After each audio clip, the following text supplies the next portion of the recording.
among the first citizens to petition the Supreme Court of India against the discriminatory nature of this fund, but the bench in its wisdom, while not dismissing my petition on merits, asked me to bring it up in Parliament.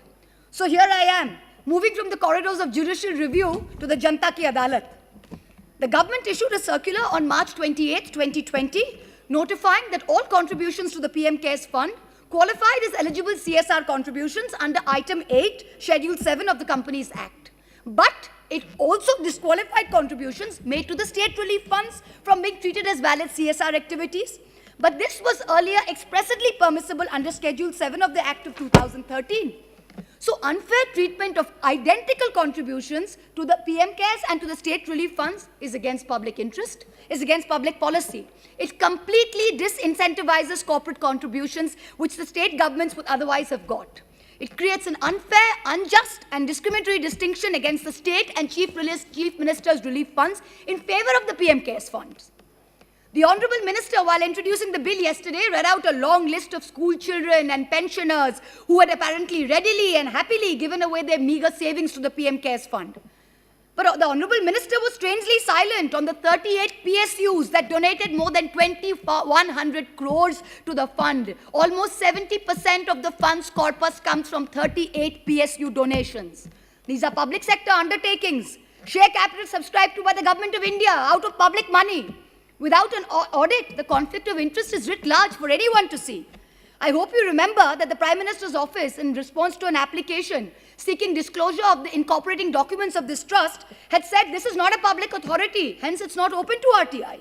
But the very legislative intent behind Section 135 of the Companies Act was to encourage companies to use CSR funds for local welfare activities for local communities in areas of operation. But the PM-cares fund diverts those very funds away from local communities into this dark hole where not even a speck of light can enter. Coal India has committed 221 crores to a fund while it cannot contribute to the state relief funds of Bengal and Jharkhand, where it is 90% of its operations. ONGC has mentioned that it has offered funds from its CSR budget for the year, even though the allocation is not yet determined. Power Finance Corporation contributed 200 crores to the PM-cares fund, even though its entire CSR allocation is only 150 crores. It's almost like the courtiers of the emperor competing with each other to give gifts to the emperor with public funds.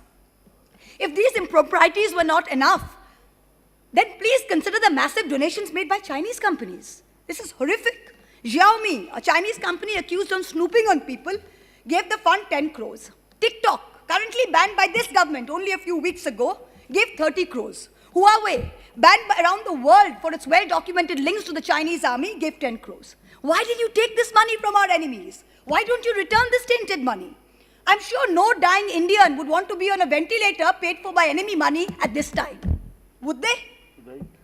I ask you, you say you have put 2,000 crores towards the purchase of 50,000 ventilators. Please lay on the table of this house how many ventilators have been physically delivered, to which hospitals, to which states. Also tell us the manner of procurement. The way airwaves and the way airports are sold in this country to crony capitalists, I hope this procurement was not done by those same individuals. This is a question that we need to ask. And the dangers of these unverified foreign donations are amplified by the fact that the PM-cares fund is exempt from FCRA regulations, even though it doesn't meet the precondition of a body whose funds are audited by the CAG. You are bringing the PM-cares fund under the ambit of the same clause that governs the Prime Minister's National Relief Fund, the existing fund. What is the need to institute a new fund where one exists? Prime Ministers will come and go, but the existence of a fund is not up for discussion. What is this need to name everything after one individual? What is this need? This is a democracy. It is not an elected autocracy. We need to remind this government. First, you are raising funds on the basis of public office. The very name, a Prime Minister's fund, makes people think this is government authority. So by saying it is not open to RTI, you are running away from the spirit of transparency you claim to be wedded to. Second, cabinet ministers are trustees administering the funds. So you are impermissibly expanding the scope of your ministerial office in excess of the mandate determined by the Constitution. The third, you are commandeering resources. Donations are done by default. A circular issued on April 17 by the Department of Revenue under the Ministry of Finance told every officer and staff of the Government of India to contribute 1 day's salary till March 21 this would be deducted. If they wish to not donate, they should put this in writing. Tell me, in this atmosphere of fear and vengeance currently prevalent in this country, which bureaucrat, which public officer will say they do not wish to donate? I have only a few minutes left, and so bear with my bluntness. To this government, I say, stop lying to us all the time about growth rates, about migrant welfare, about expenditure, and the laughable delusion that the PM cares. Stop marketing 20,000 crore packages as relief measures, when in truth, it comprises money already spent and money to be given as loans, and imaginary money that will never reach the people it is supposed to. Stop cheating the state governments of their dues made through a constitutional promise. Stop wasting funds on vanity projects when the state governments who actually make a difference are deprived time and again.